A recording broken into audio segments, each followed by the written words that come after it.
Batata ba maman mbote na bino bonso bipai bozuli bakuya kolanda biso na mokolo ya lelo émission ya mokolo ya lelo ezali bongo na sengo ya koyambela bino mwana mboka Pichu mwalu oyo azali bongo moko ya ba membre ya Union Sacrée et bongo na ndeko Pichu to kolobela bongo ba matali actualité politique to yambi ope to pesi mbote ndeko Pichu boni.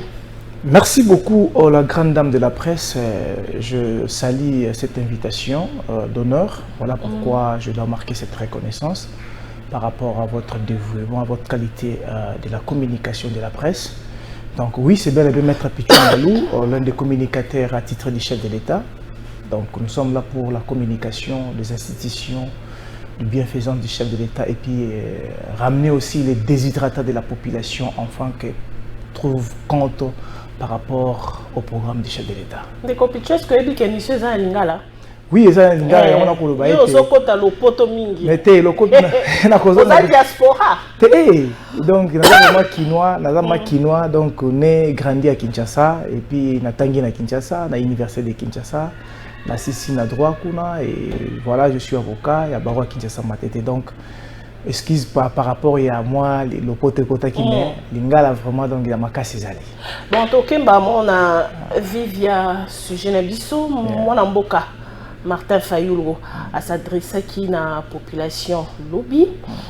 Mais jusque là c'est prononcé dans le Tenalikambu au Italie dépôt il y a candidature pour l'élection au 2023.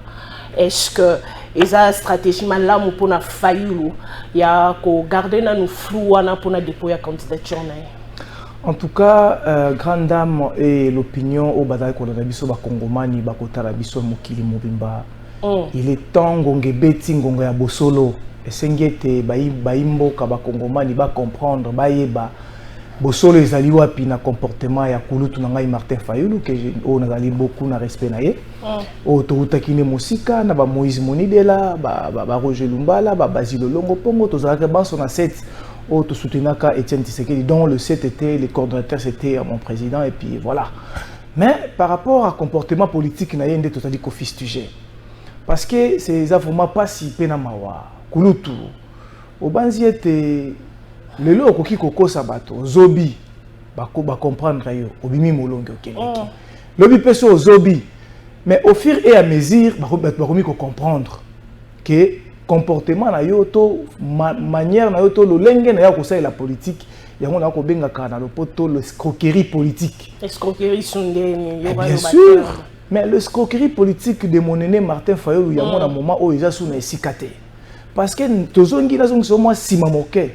Ce qui est au côté en 2006, tant que Kondo Etienne Tshisekedi a mentor politique na biso ya makasi ya monene ou a sali que biso banso tozala aboye ko kina mapona de 2006 to kinda kina mapona avec Jean-Pierre Bemba mais Kinshasa ils avaient réservé na opposition par rapport à majorité na ba député provincial à Kinshasa mais Marc Kulutu na biso non je parle d'abord pour l'élection provinciale à gouvernorat à 2006 Kulutu a dribblé ki biso abanda ki escroquerie politique né depuis 2006 pour na Kabila azwa pouvoir à Kabila ezwa Kinshasa au moment où opposition de Adabombo ne fait pas qui a changé papa mais c'est ça l'escroquerie politique c'est qui justifie pas la constance donc vous allez utiliser ma manœuvre frauduleuse pour que Yozwa au détriment des autres.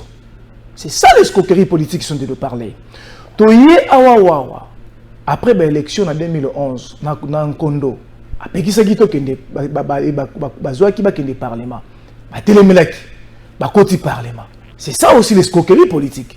C'est par là que Oyebotami force à qui je change ma fac. Mais kolandi sama siko na Genval.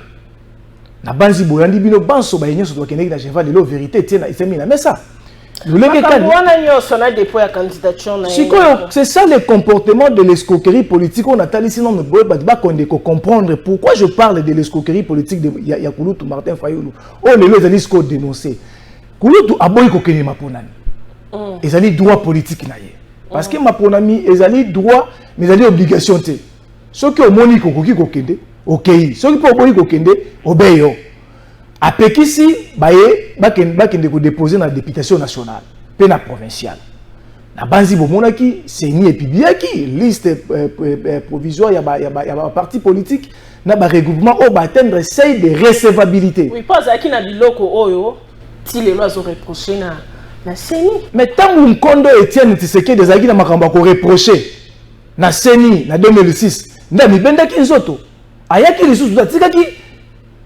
processus est continué nango yepe alingi alanga lokolo ya Nkondo esengeki atika na constance par rapport à la politique de revendication.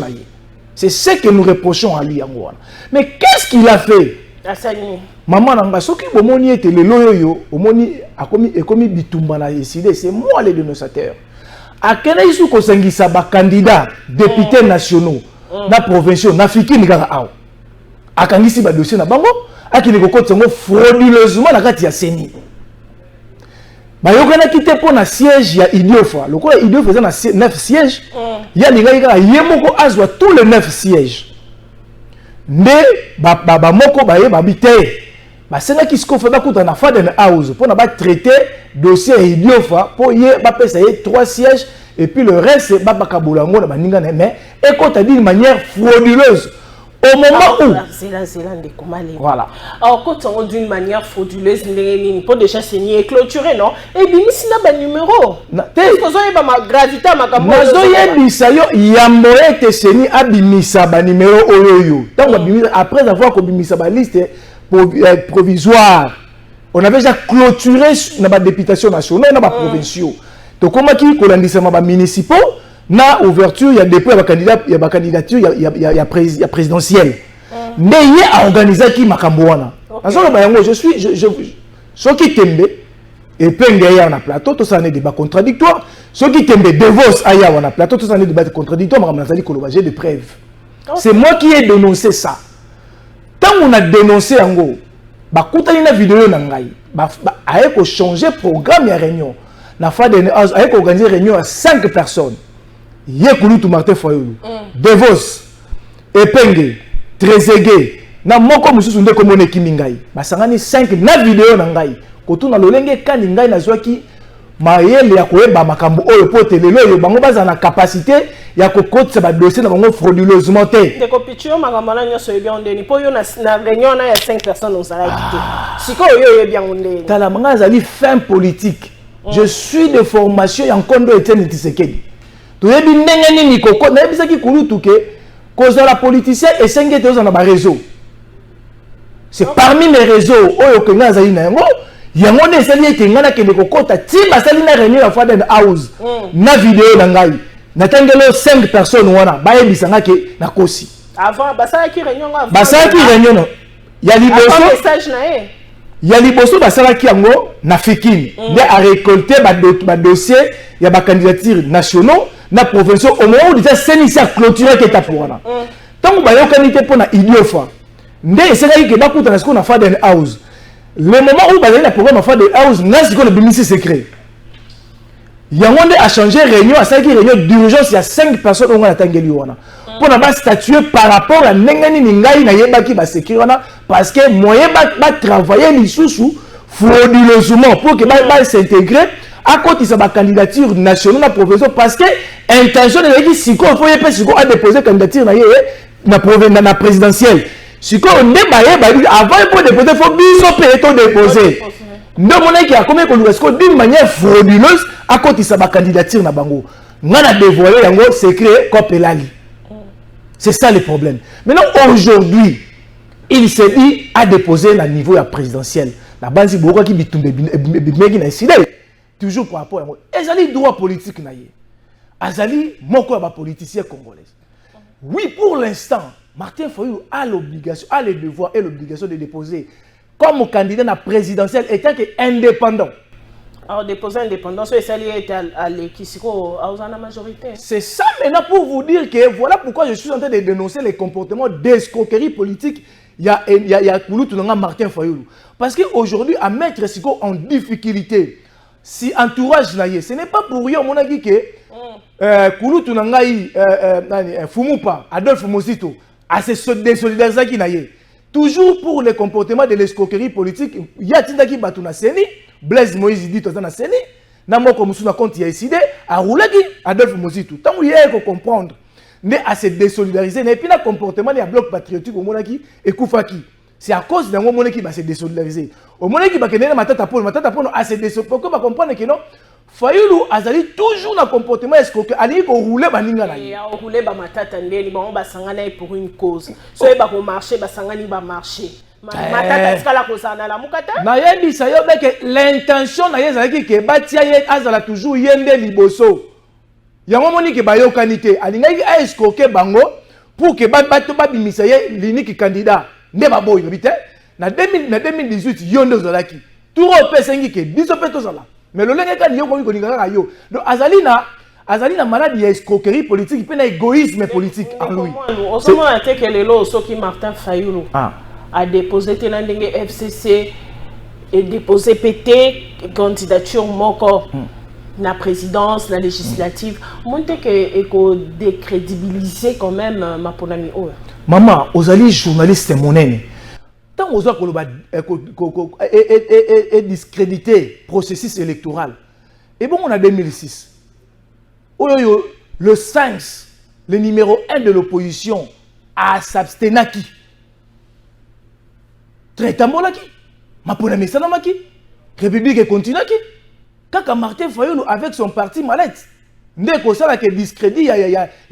la crédibilité des élections est na volonté de faire à travers le bureau, il y a un CENI, et ça dit par rapport, il y a n'enge makambo kosalema, ton n'enge élection kosalema. Et ça dit par rapport à l'individu. Et puis l'individu se met dans un comportement auquel yemoko azali ko crier tout au fraude électorale. Yemoko siko azako yana na fraude déjà ko yana makambo na otiko yebisa o. Et ça dit fraude monene, yango nazo yebisa c'est de l'escroquerie. Oyo yezali ko sala pona ke ainga akote siko esimbité. Difficulté ce qu'on a nango parce que ba membre na ye balobi yo pe ko déposer té ceux qui biso to déposer té. C'est ça maintenant les contraintes oyo ya nango yango wana. Avant yo déposer, il faut pour que la biso solution bango pe ba déposer. Ezaki stratégie ya malamu té ko boya ko. Je l'avais utilement conseillé. Kulutu nanga Fayulu politique ya chaise vide et foutakate. Au cause de la difficulté d'expression. Parce qu'aujourd'hui, avec l'évolution, ndenge makambo ezali kokende. Et sengi ete biso banso to na course. Ya lo baki eto zwaki.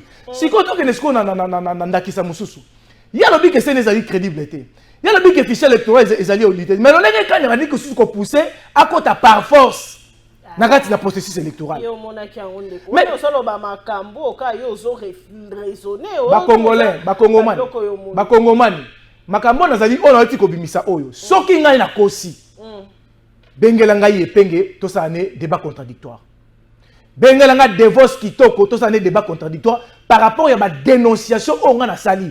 C'est ce qui a fait que Martin Fayulu a l'ingé ko voyager Il a même retardé son voyage à cause de ma... Je vous dis sérieux madame. Nous sommes des Congolais. Nous devons quand même sauvegarder la crédibilité il y a cycle électoral. Le chef de l'État aujourd'hui n'a pas voulu qu'on ait un glissement. Oyo bango, il n'a que voulu respecter la constitution par rapport à cycle. Après 5 ans, on organise les élections. Donc, vous allez faire évoluer sans culture la démocratie dans le Canabiso. On ne peut plus encore reculer. Nous devons déjà évoluer. Maintenant, l'intention d'abord c'est qu'il y ait un dialogue pour que qu'il y ait un partage de gâteau, afin que le peuple congolais va se retrouver. C'est ça. Mais c'est ça que le chef de l'État, les compatriotes, respectueux à la Constitution, non. Moi, je reste socio-démocrate. Je vais respecter la Constitution. Okay. Je fais 5 ans. Après 5 ans, c'est les élections. Par rapport à Malou, c'est Ndeko Malou. Malou. Ouais, Pichou Malou, voilà. Ndeko Malou. Vu l'indicateur tozomona lelo na 2 mois déjà élection, c'est ni attaquit mon électoral le comité, c'est ni tilelo azole la rara ba pesa mbongo ça te est-ce que ma pona miango eko salima vraiment na décembre ma pona mi eko zala ndeko maman l'irréversibilité ya ba pona mi mokonza mboka lobi yango tina tribune kolobe ça problème ta na 2015 to vivait loko ba numéro ebima oyebi l'élection c'est marqué quand na 2018 na boité wala to taïk na ba glissement par rapport à comportement politique passé Mais c'est ce que le chef de l'État est en train de nettoyer. Formulation, ton comportement, il y a ma politique, il y a un cannabis. Ton message qui a un dialogue, ton message un glissement. C'est ça que le chef de l'État ne veut pas. Qui avait cru qu'on aurait à avoir l'enrôlement dans 3 mois? Oh, bah, ça qui? Na ba carte ni bécré zoli moi. Maman nangai. Tokozo ba carte, ba pièce d'identité. Au moins eloko, ton message, yo moni ma ben na comment voter na ni chose en carte d'électeur. Ya moni que sikoyo batie sikoyo réception ba duplicata. Ok, nous avons duplicata, c'est ni à mettre en place. Les duplicata ti avant ma ponami. Bazan a droit que réseau ba duplicata na bango. On ne peut pas dépenser l'argent na eloko o ezana délai nango après les élections carte on est aux sous validité. Carte d'électeur, c'est carte d'électeur, ce n'est pas carte pour citoyen, ce n'est pas carte d'identité. Mais le coup, tu as message qui n'a un comportement à ma baie, il y a 18 ans. Tu as comment le coup normal. Bato ba ben buka to ka soni. O komi na mboka songolo on sa carte d'électeur, on sa carte d'électeur. Tu vois tout le monde tomber comme bomba ka na passeport. C'est ça le problème. Or non, carte on est uniquement ka pona ma ponami. On ne pourrait pas dépenser beaucoup d'argent. On a dans d'autres personnes qui ça le coup la Sénégal va dépenser $10. Mais il faut pas dépenser $2. Et puis, on va voir un duplicata, on ajoute 3, et c'est qui a $5. Et les $5 là, et quand on a caisse à l'État, c'est très important. Donc, on a eu un normal, la carte d'électeur, on a fait ça, les marins, le c'est bon, il y a ma bé bongo. Ma bé, non, parce que photo, c'est noir et blanc. Comment ils ont mon anateur? Maman, ma bé, parce que photo, c'est noir et blanc. Non, non, écrit ce qu'on s'est fait à il y a eu ça bien. Dans le biboye, ce qui est fait à ce qui m'a bien c'est là, ce qui c'est ni, Batiaki, prise à ma duplicata te warande siko mabe wanto bake yayi pas c'est ça la mesure préventive oh c'est ni ati pour na ko réparer par rapport il y a ba problématique oyo batozai ko kuta na ngo na carte d'électeur na bango yango bateke ko kende ko zwa ba duplicata et pexami motote ti avant élection oyo nyonso carte na ye e ko mona mamala mote kende ko zwa duplicata na yo pour que okende ko voter na yango mais après les élections carte on a les sous noté parce que bientôt déjà tozo ko banda ko kende ko récupérer ba carte d'identité na biso encore pour une fois peuple congolais a kozwa carte d'identité na kaka avec Félix Antoine Tshisekedi. Ozo si ça maloboza candidat. Bien sûr. Numéro bimi. Maman, moi to le ba numéro ezati pour na ko respecter ndenge batuya c'est ça que mazali ko pekisa mais nazali candidat député national na Lukunga et puis nazali provincial na monga fula. Cette candidature est porteur na bana ya Lukunga par rapport il y a communication na biso parce que aujourd'hui nous sommes quand même en train non seulement de présenter ce que le chef de l'État et ce sont basali comme ça mais qu'on ramener ba déshydratat na ya population lokola omoni na commune ngaliema so omoni avenue Nzola na wana o ezali ko sala raccourci obimina malheur katio bima facilité na IPN.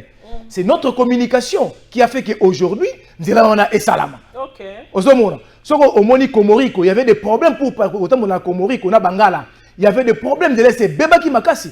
Nous avons imploré na Mokonzamboka, bâti attention, bâti dit OVD Asali Moussala. Il y a tout ça, il y a Monga Fula, Otali Liboulou ya Kindele, Oe Meninzela ya Romponga Bakumatita Kimonza, Liboulou Katanaki Makasi. Oye Nzela Bela, il n'y avait pas moyen, aucun Azamba Télécom. Et si quelqu'un est le premier président de Bisso Kassavou, il y a un conseil à Mokonzamboka, Bakomisanda qu'on a misé, et la patrimoine national. Parce qu'il y a le premier président de Bisso Mboka Oyo. Ndaku wana ba le ko Nzela Salami à travers notre communication. On monique bana ya monga fula. Bana ya Lukunga wité maître Pichumalo déjà en 2018, tu votais qui avec 7500 voix. Mais au souka qui n'a pas constitutionnel, il y a un autre tindi qui li susu okenda. Parce que belé, hein? Je n'en disconviens pas. 984 pour 14 sièges.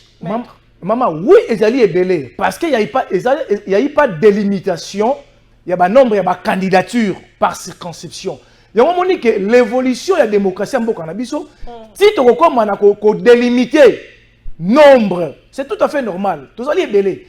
Il faut que délimiter le nombre par circonscription parce que tout ça a 14 sièges, mais plus de 900 candidatures, c'est déjà trop. Vous comprenez? Mais c'est aussi la manière d'embrasser pour chercher à défendre l'intérêt. Ceux qui m'ont volonté les alliés à ça la politique. Parce que la politique, la porte est ouverte à tout le monde de faire la politique pour l'intérêt de sa nation. Maître, vous êtes juriste, non? Oui. Mais les lots, tu as remarqué, hein? na Kinshasa na RDC, surtout na ville à Kinshasa. Mutu nyonso ndika comme député. Surtout bino ba avocat bino nyonso bozana politique, bozana pourquoi bokoy ko exceller te na ba domaine na bino botangela. Vous allez le juriste qui doit prêter serment barreau, ça les cabinets na engagé pousser les jeunes. Les jeunes ils sont comme politique, maître. Merci beaucoup maman la Motuno Tuni. Moi je suis juriste, il y a l'université de Kinshasa, je suis avocat, il y a barreau de Kinshasa Matete. Donc je suis dans la profession. Profession dans les alliés libérales. Dans les alliés droit aussi la politique. Dans la profession libérale. Mais quand on a la politique, n'a intention nini. C'est ça le problème. Quand on a la politique, n'a intention nini. On a bandi politique, na bolenge na ngai. Na bandi on le loté. Ils allaient que pour na bandi on depuis. Na biso que j'ai commencé na IDI. Et belé ba il parti politique on a IDI. Ya nani? Ya Kulutu na ngai. Léon Mobich. Kengo Adondo. Que je salue Kulutu. Oui. Pas même parti politique parmi sectionnaires chargés à mobilisation, il y a commis à Mongafula. Na banana IDI. Ma première pionnière IDI, Ngayo Maître Pichumalo. Ils en ont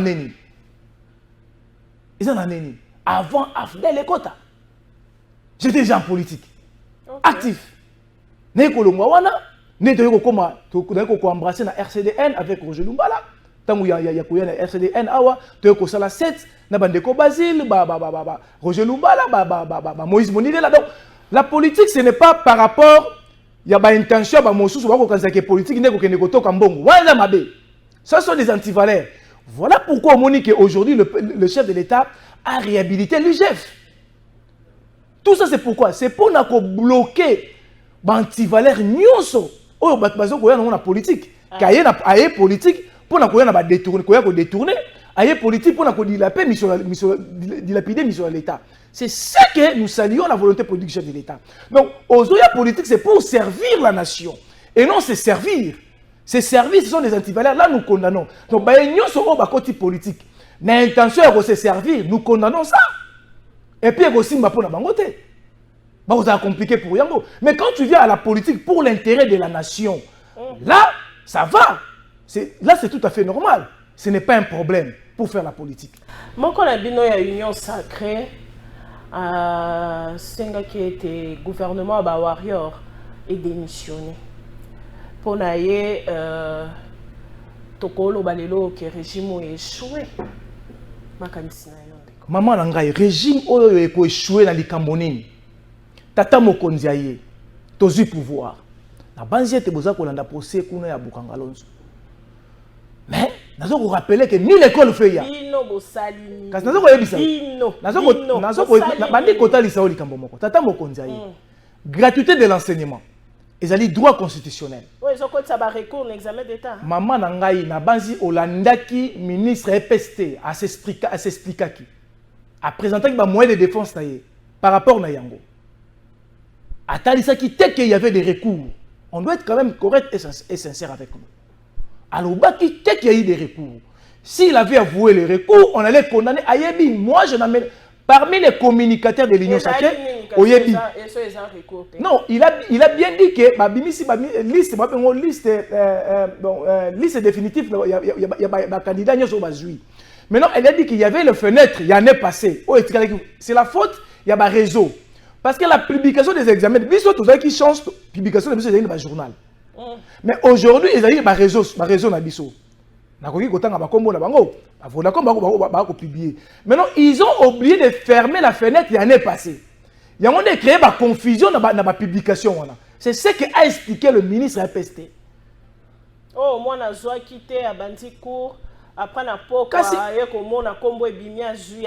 son explication. Oui, fenêtre, Wanande, éthique, et c'est qui possibilité, résultat, il y a ma baie. Il y a se retrouver dans la publication actuelle. Kasselan Etienne, c'est lui le responsable. Il devait bien prendre soin de cela. C'est ça que je suis en train d'interpeller le ministre Tony Mwamba. C'est lui, malgré défense, malgré Blora Bimisi, mais c'est lui le responsable du secteur. Tant qu'il y a la publication, avant publication, il fallait qu'il y ait un Sabango pour qu'il va mettre en place comment publier. Parce que ça n'a pas à chanter. Ça, c'est salir, vouloir salir la volonté politique aujourd'hui avec la gratuité de l'enseignement. Vous comprenez? Aujourd'hui, la mise à jour, même la publication, ils ont la sauté. Mais et là, il y a entaché bienfaisance au niveau APST. Tu condamné yango. Donc prochainement, et c'est que Oyakoya a mekasu kokwe na erreur wanate. L'erreur là, nous avons condamné ça. Parce que nous ne sommes pas là que pour applaudir. Non, j'ai condamné ça partout où je passais. Et puis, Alanda Kinga, il peut comprendre que j'ai condamné ça. C'est ça avec moi. Aujourd'hui,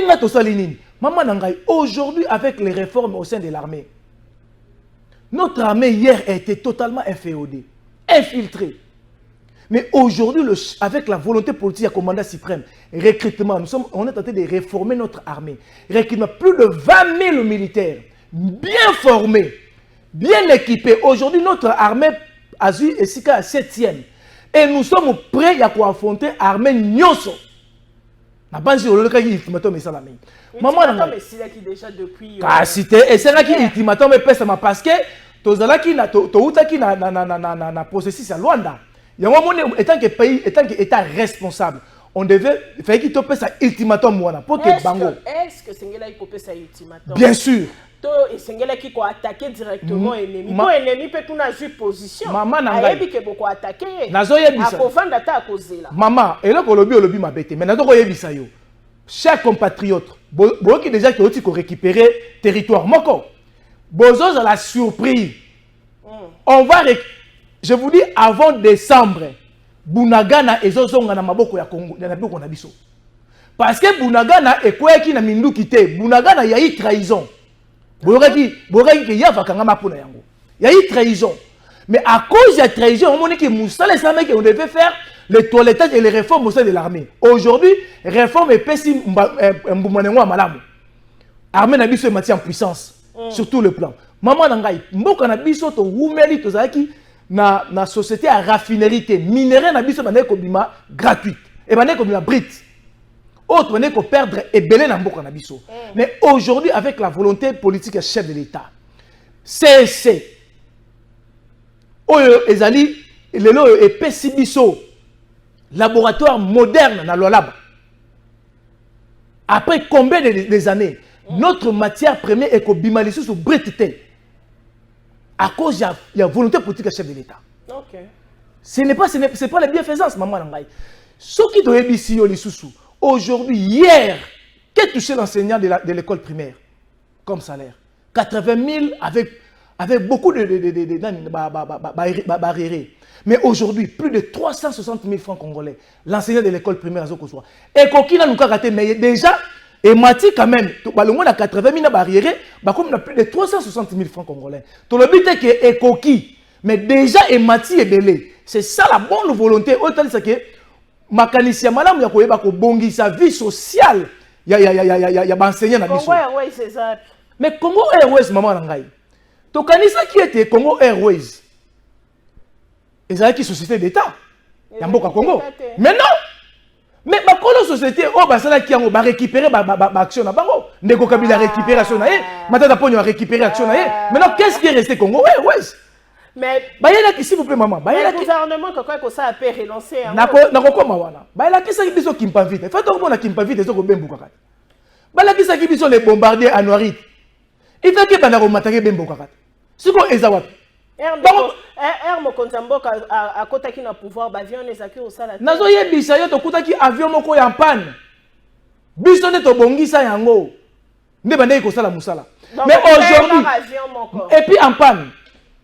En panne, sikoyo ba retirer ba action na bango.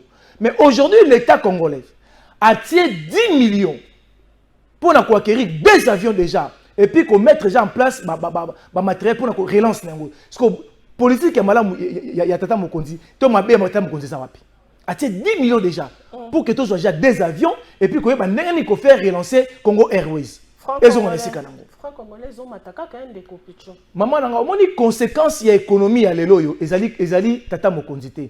Aujourd'hui l'économie est frappée par la guerre d'Ukraine avec la Covid.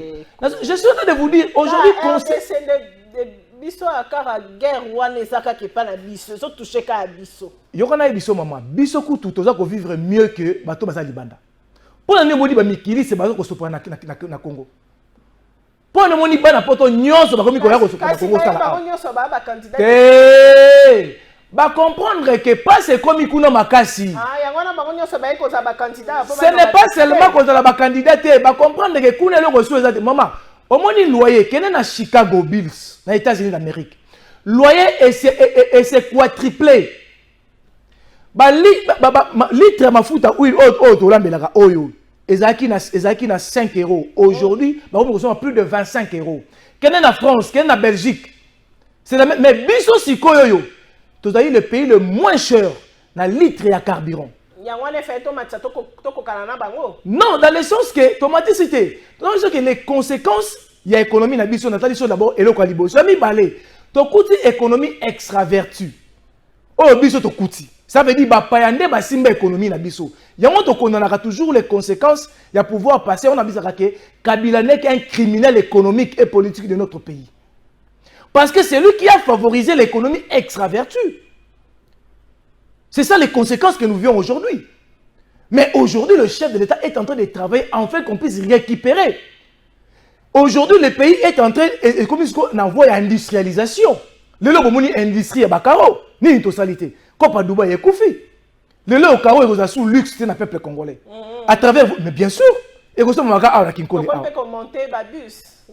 Yomoko le bien ngoli suso yambona le bango. Non, ce sont les ali bato ya mbongo baye ko sala mosa. C'est tout à fait normal. Mais bien sûr, tous ali deuxième pays en Afrique. Oh bazali ko rassembler marque Mercedes. OK. Bien sûr, to ko servir pe bamboka mosusu.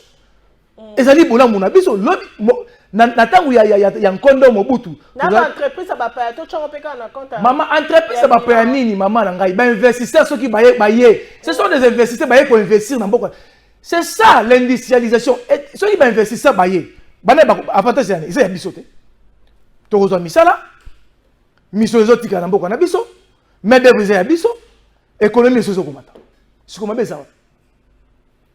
Le yo ba soda na biso au monde balati kitoko sokoto ya malamu moyen rebelle ça sous sokoto na biso zate industrie à sokoto ça bina mboko na biso. OK, c'est qui hier to mane ko zo libanda bane ko favoriser au monde que banguna bane ko zo sokoto zate. Oh maman na ngai mais yo zali journaliste monene maman na ngai kolinga te ke ba kongomani ba kolando ba mama boni yango na doko yebisa yo ke lelo yo ba soda na ba mapinga na biso balati kitoko sokoto ya made in RDC moyen monguna ala ta sokoto na biso ezalité to sécuriser déjà teni na biso c'est ça l'avantage lelo yo OK est-ce qu'on a relance à service national tala ndenge nini kuluna lobby to bite ke to sisi ba kuluna nyoso to kuta ba kuluna. Mais au moins avec la volonté politique du chef de l'État, matérialiser le service national, avec général Kassongo Kabouik, le lot bakuluna, bakomi bato, bakomi kuluna bakomi bato, kuluna le loyo asali bilanga, alesi bato, kuluna le loyo asali baban, bana kiesi bakotanga, kuluna le loyo atongi ba école, ekotangi sa bato. C'est ça l'encadrement de la jeunesse que le chef de l'État avait dit. Son intention à travailler pour la jeunesse. C'est ça accompagner la jeunesse. Maman Nangaï. Tokuta ba obi ba grève boni tokuta na onatra. Ba société d'état nyonso comme privatisé. Donc bino nyonso ya mabe ele kana régime ya Kabila tozaki biso nyonso kotelemela. Yango na bino nde bozo continuer. Nazo koyebisa yo lelo. Ce n'est pas que nous saluons to tozali ko favoriser, to ko honorer yango ezali ko sepelisa biso te. Mais na yo biso mosala ezali ko salama. Et senga qui était na niveau ya fonction publique, o ya géraka ba fonctionnaire nyonso. À ça, je salue la volonté à IGF. Quand le chef d'État a rétabli IGF, c'est pour la Colongo là fictif, nyonso bazana ba ministère ébélé. Pour que l'enveloppe salariale, il y a un ministère nyonso et soit effectif et puis fictif ba qui est de côté. Pour les salaires réseau comme il y a eu plein de fictifs. Au niveau de la fonction publique. Que nous saluons le VPM Liao. C'est ça le travail. Tout ça, c'est quoi? C'est la volonté politique du chef de l'État. C'est dans les soucis là qu'on améliorer le traitement salarial. Et puis, conditions, il y a mon salaire. Il y a fonctionner. Parce que nous, on a fonctionné. Maman, maman, Nathalie secteur par secteur. Le lengue kani, mosala et salami. sur le 100%, bazali au moins na 80% dans 70%.